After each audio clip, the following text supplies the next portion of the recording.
All right, welcome everyone to this month's XojoTalk podcast. I'm Paul Lefevre, the Xojo developer evangelist, and my special guest this time is Xojo engineer Travis Hill. Welcome, Travis. Hey, Paul. Long time no see. Yeah. Travis and I are chatting all the time using Zoom, and this is kind of funny to be doing it as a podcast, but it's what the people demanded. They wanted to hear from other engineers. Yes, so here we are. So, Travis, why don't you tell us a little bit about yourself, what you do at Xojo, what you got for likes and hobbies, and who is Travis Hill? Who is Travis? Well, short answer and long answer. Well, let's see. What led me here to Xojo? I guess I can answer it that way. I've been programming for all of my life that I can remember. My parents tell me I was 4 when I started programming. Nice, 4. And that I knew words like for and go to before I did bat and cat like a good kindergartner. But so programming a lot. The first big project I did was a bulletin board system. I don't know if you ever played around on those before the internet. Yeah. Before the internet, the first thing I had was a 1200 baud modem hooked up to my Atari back in the day. Oh, okay. Yeah. So you dialed into some boards from time to time. Oh, yeah. I used it. I got it when I was at, I'm probably a little older than you, but I got it when I was in college. So I used it to call into the Unix machines there and do my projects and stuff. Yeah. Okay. So what I did, I made a bulletin board program for DOS, so sysops could run multi-line bulletin boards without needing a fancy multitasking system. I started selling that software. It went okay. I was pretty young at the time, naive, didn't know much about business or how to deal with customers. But, that's the best way to learn. Just try it, start, see how it goes. Try it, yeah. So I did that for a while. I did a lot of consulting work for small businesses and then some larger Fortune 500 businesses. I did a startup after that of my own for instant messaging. Because I got frustrated where at the time there were networks like Yahoo and PowWow and AIM and ICQ. I don't know if you remember ICQ. Yeah, I remember ICQ. But they were all these disparate things, and there wasn't a program at the time to talk to all of them at the same time. So I grabbed a relative of mine. We started a company and built a piece of software that did that. And that was fun. We got a bunch of downloads, a bunch of users, and eventually sold that business. After that, I went into a phase where I thought I was going to learn about music production. You can see got a keyboard and a mic back there. Yeah, for our listeners who won't be able to see that later, yes, right behind Travis in his office is a very fancy, to me anyway, keyboard with a microphone hooked up in front of it. Yeah, it's my small studio inside of my office. But trying to learn music production led me into another phase of my career where Napster started up in the late 90s. And it frustrated me because I didn't see how on earth I could make any money producing music when everyone was sharing it for free. I bet that frustrated a lot of people. I know it frustrated a lot of people. Yeah.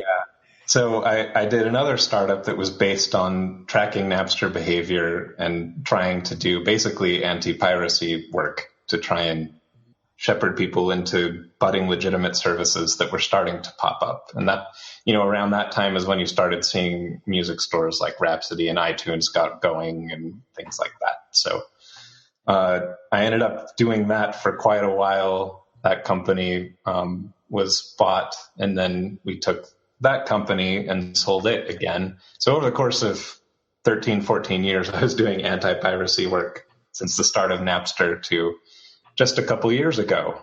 And that was a long-winded way of getting me to Xojo.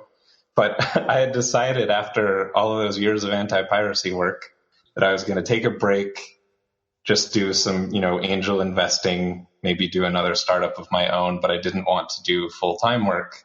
And then I realized, hey, these Xojo people, I use Xojo all the time, and I'll get more into that as a user. I've been a user since version 3 of Real Basic. Yeah, it's about when I started. And having been a user of the tool for so long, when the opportunity came up to help out the company directly, I thought, hey, that might be interesting. So I shelved my plans to take a break from full-time work and jumped right into Xojo. And I've been here now, just over a year? Can't even tell anymore. It's just a blur. Yeah, no, I like the fact because, I used to be the newest employee, and then Travis started and he took over the little hat we all have to wear. Right. Yeah, no, I already feel like a grizzled vet, but I'm the newbie at the same time. You've been here like a year and a half at least. Yeah. And so that's what brought me to Xojo. And I do general engineering and other support things, try and make the trains run on time, all that good stuff. I've learned a lot being on the other side. It's always an interesting change in perspective when you're a user and then you start working on the product itself. But it's been same fun. Thing for me. Yeah, absolutely. Yeah. So like you said, you were a long-time user before you worked on the product. Yeah, definitely. I mean, I used Xojo or Real Basic since like 2001, I guess. And, and I started here in 2012. So yeah, I used it for a long time before I became an employee. Yeah. So yeah, it's been interesting. I've done a bit of work on everything from the web framework to introspection to random text handling to iOS to who knows what, to things I can't talk about because we haven't even announced them yet. Yes, the top secret projects. Yes, exactly. Well, that's cool. That's some good stuff. So speaking of some of the stuff we worked on, apparently, and my memory's a little weak, but I think we had a release last week, didn't we? Oh yeah, there was something about that in some email I got. Yeah, I think we got an email from Dana or something that said we released something. It sounded inconsequential, but yeah. But actually, yeah. Last week we released the release 3 of 2014, as we name our software, Xojo 2014 release 3, and it adds the iOS target, which has been the number one feedback item on our feedback list for years. Pretty much since the day after Apple allowed you to put apps on their iOS device, I think. Someone probably created that and said, we want to use Real Basic, I guess, at the time, probably. Yeah. And it's been the number one feedback request for many years. And we had a little party when we actually closed that feedback request after we shipped, because we were all pretty darn excited.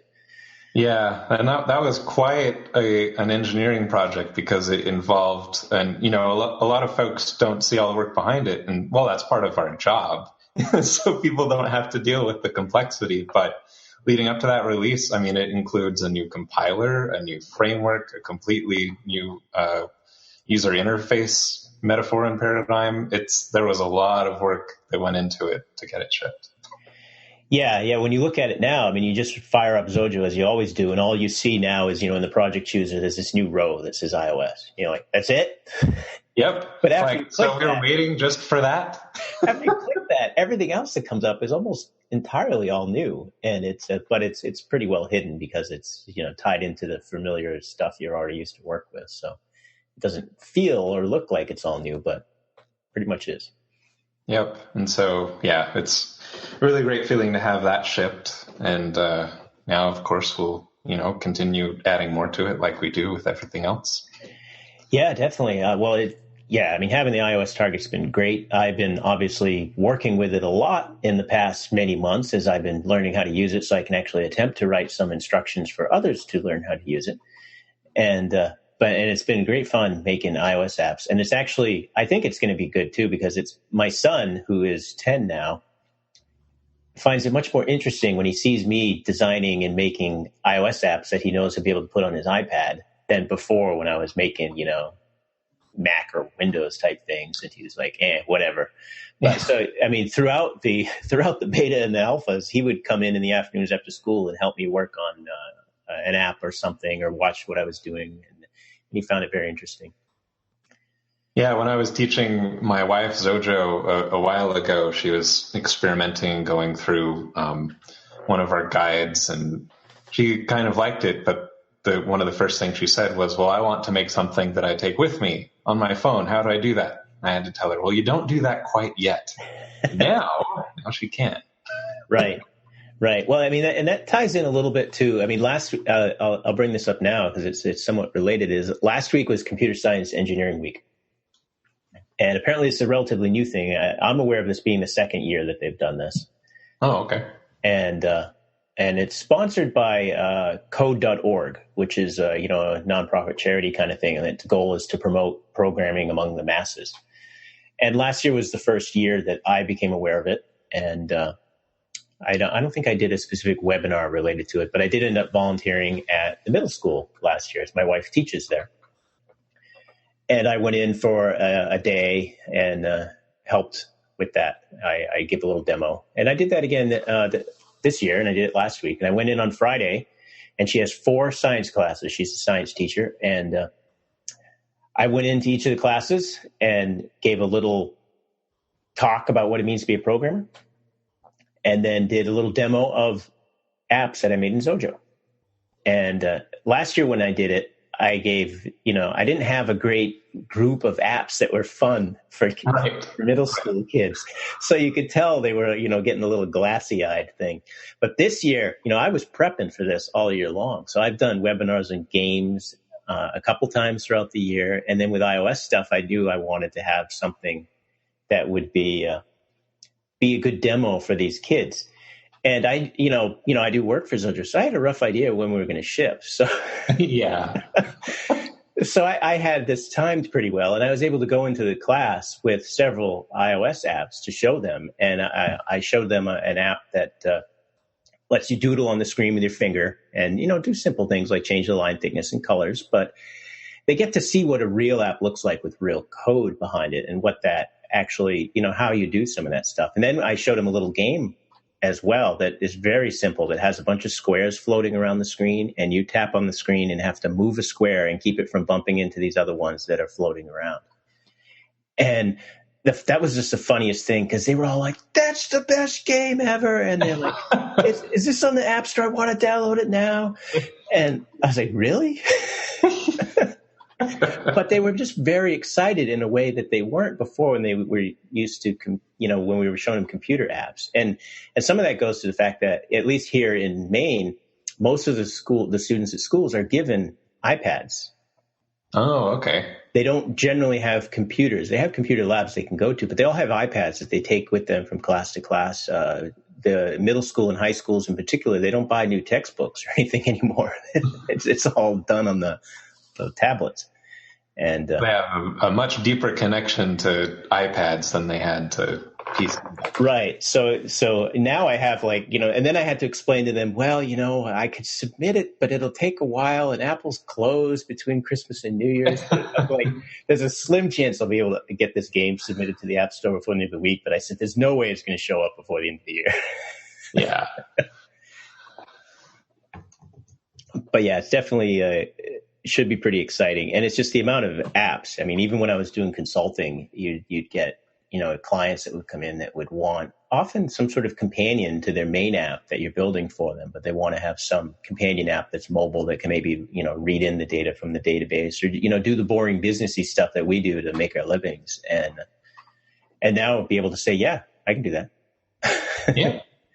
Not a problem now. And yeah, that should be great for all our customers, be able to just, not have to defer on that or come up with something else. All right. Let's see here. Well, in case you've listened to my other podcasts, you may have noticed that, I now have a smooth, silky voice like Barry White. And it's because I got a new microphone.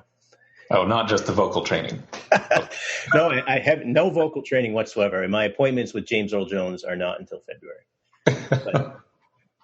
But that would be my ultimate goal. Because then, I could just be reading the phone book and I'd get, a bajillion subscribers to this podcast. But I got a new microphone because I figured, hey, if we're doing these podcasts, I do the webinars, I got a kind of an annoying voice at times. Why not try to, make it sound as good as, technology can make it. Right. Other than getting James Earl Jones to read for me.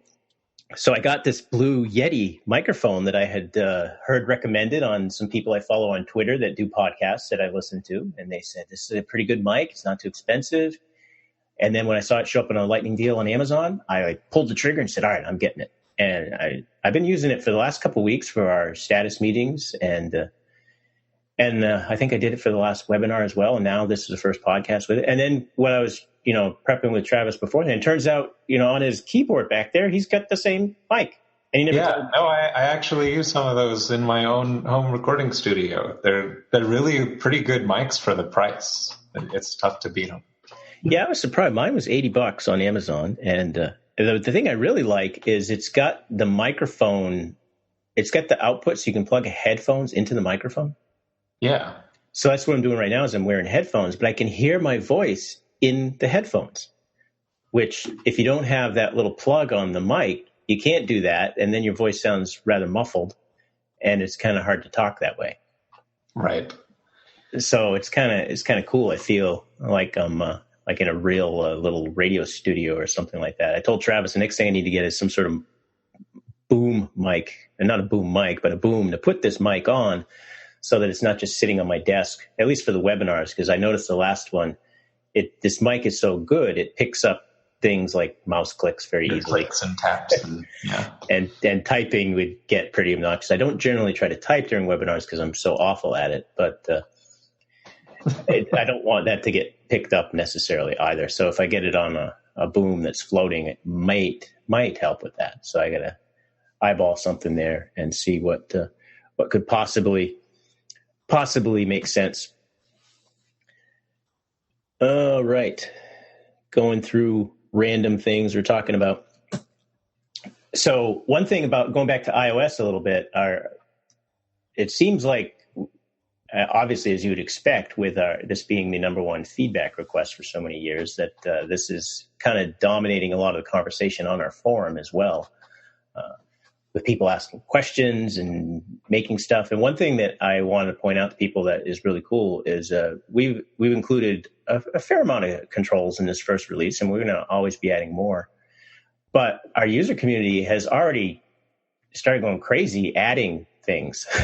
Oh, yeah. From controls to other OS calls. Yeah. It's, I think this is the fastest I've seen the user community grab hold and add things to a new platform in our history. Yeah, it's pretty impressive where people are diving right into the declare capability and hooking up other iOS controls and capabilities. So I was even able to, during beta, we had a few people that did that and gave permission to include those as examples that come with Xojo.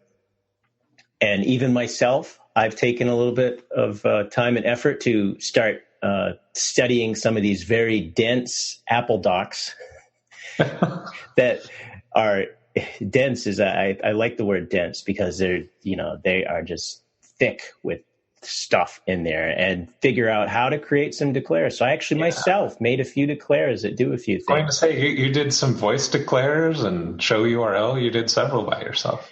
Yeah, the voice one I was particularly proud of. I did get a little help from Joe Ranieri, but I got it working, and I was very excited. But that one was a trickier one because it turns out, and it's something to keep in mind for people that are doing iOS development, is the simulator doesn't simulate everything. Right. And one thing it doesn't simulate in particular is any speech to text. So, I studied the Apple docs and how to do that. And I wrote up the declares and I run them and, hey, it didn't compile. And then, hey, my app didn't crash, but hey, I don't hear anything. More digging around and more digging around. And then finally figured out that, and I think it's the iOS 8 simulator that does not support them. The iOS 7 simulator might. But because I have the latest Xcode on and my iPhone 6 is iOS 8 on it, I was running the iOS 8 sim. And then I was, so I got to deploy it to the device to test it. So then I just had to do a quick little thing there where I add my developer profile to Xojo, hit the build button, copy that over. And I think that's also true of voiceover and accessibility things. Yes, I think I saw that with accessibility. But it's just little things like that coming from making desktop and web apps with Xojo, which, often is just so easy. You don't have to worry about some of these little idiosyncrasies because maybe you've been doing it a long time or desktops have just been around a lot longer. it's easy to run into these little mobile type things. You're like, what is going on?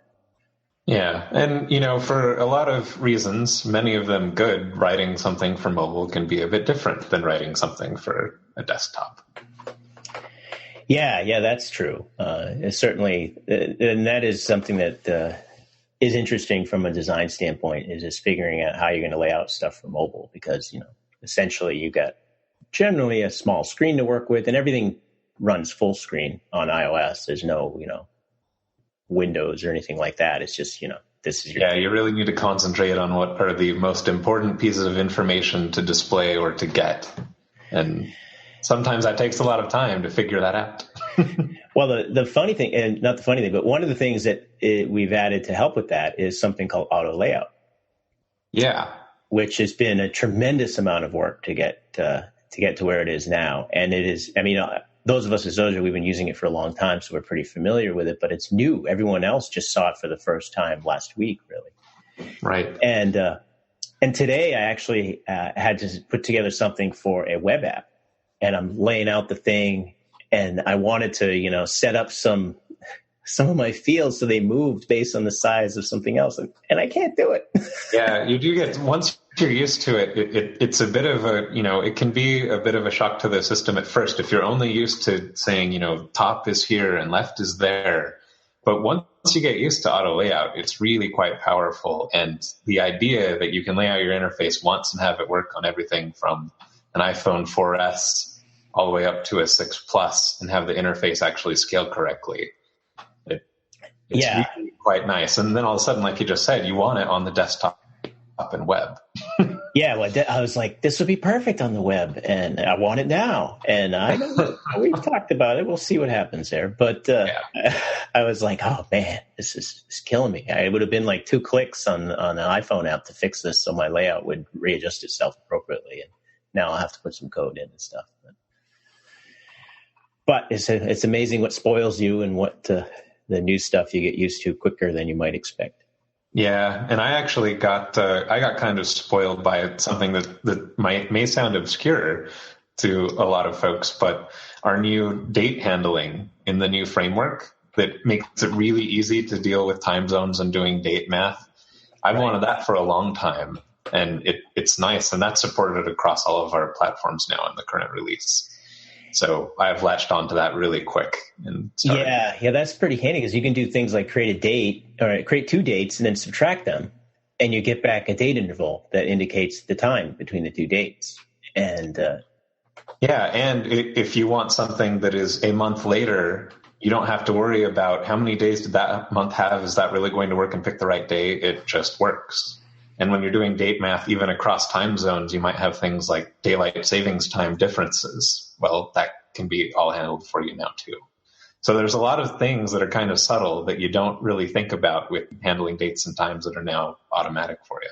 Yeah. I expect people are going to run into that, too. There'll be the learning thing that we all kind of essentially, had to deal with months and months ago that now people are seeing for the first time. And they'll get used to it. They'll maybe hopefully see something. This is better than before. I just got to change my thinking pattern a little bit. Yeah, and we've seen that already in the forum. Some folks ask about the new framework, say, "How do I do this? How do I do that?" And then once they get used to it, they'll come back and post and say, "Oh, wow, that is better and more clear. Thanks."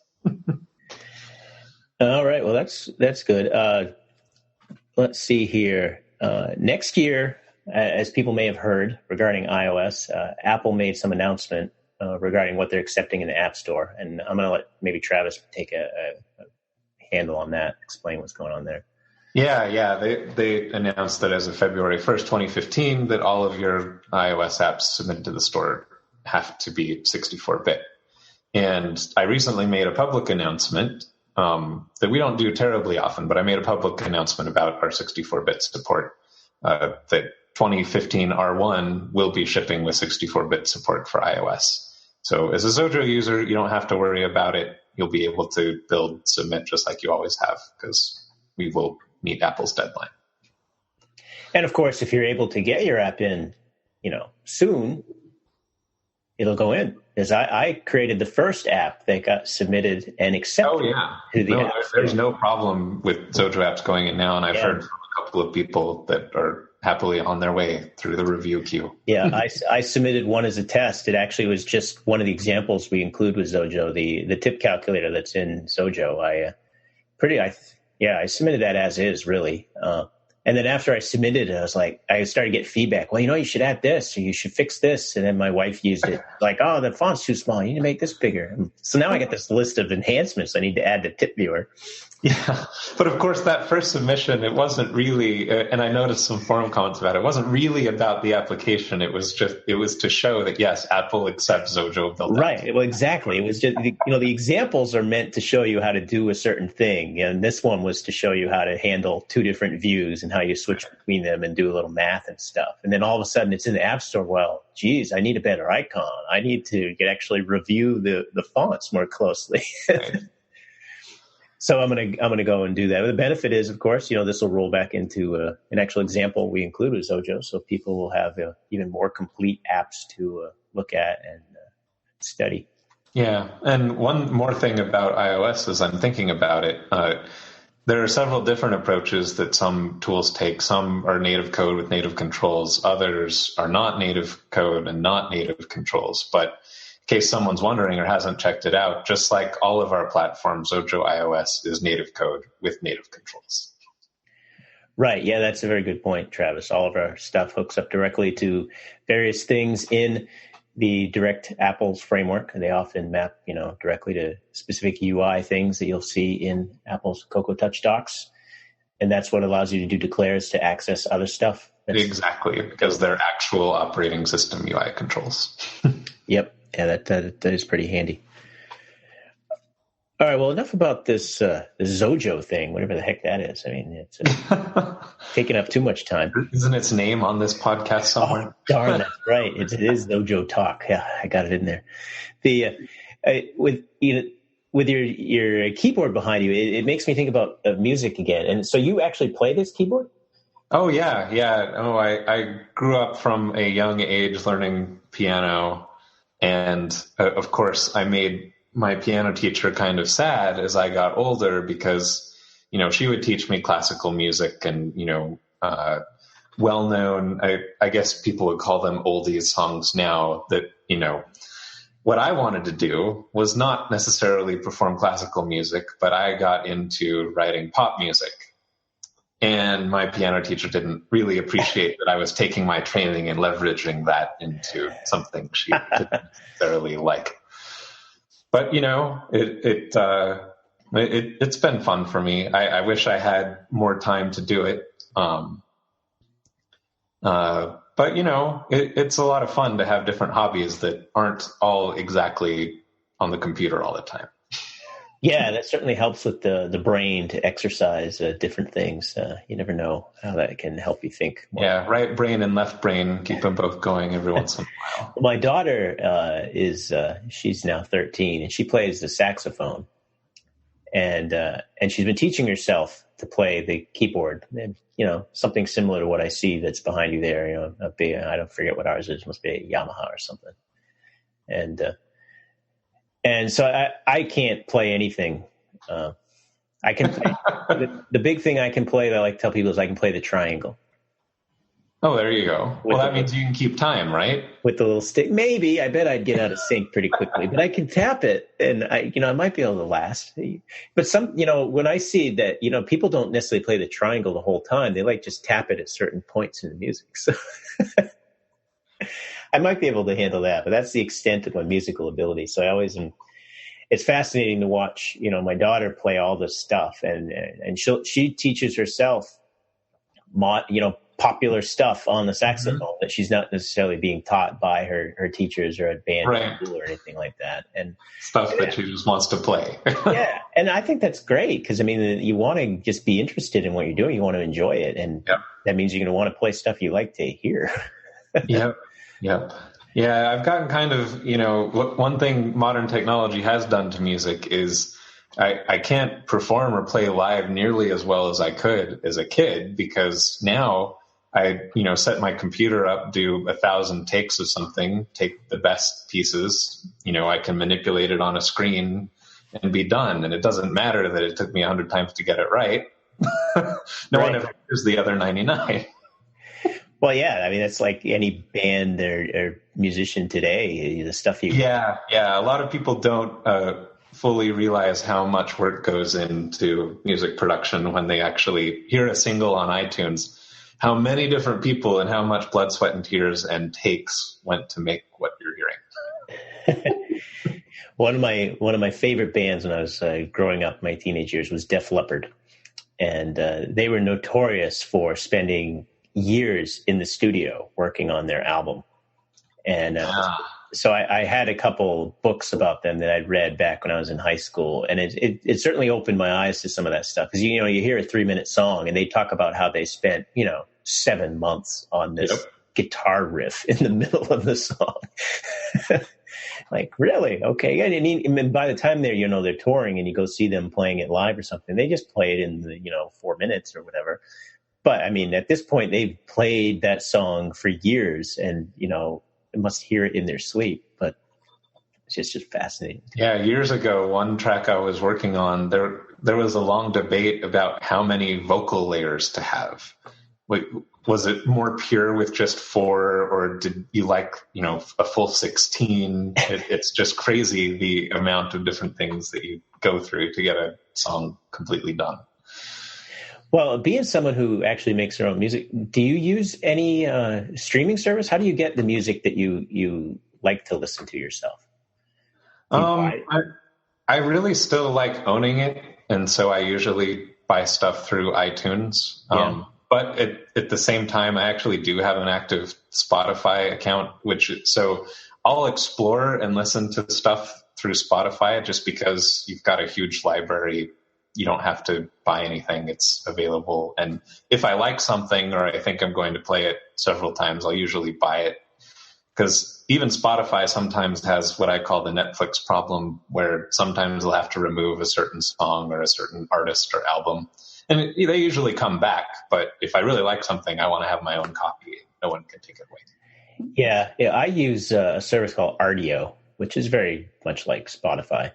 Oh, yeah. Yeah, I've tried Rdio before. Yeah, I like Rdio. I found their iPhone app to be just a little easier for me to use than Spotify's one. Although I did Spotify had a one of these holiday specials where you sign up for, and they had a 3-month sign up for like $1 or something. Mm-hmm. All right, I'm gonna sign up for that and give Spotify another try, see if they've improved anything. So I've been using it; it's pretty nice so far. But yeah, you go through the trouble of making these playlists, which I have a lot of playlists and stuff, and then all of a sudden the song that's in there doesn't usually disappear. It just gets a little tag next to it that says not available.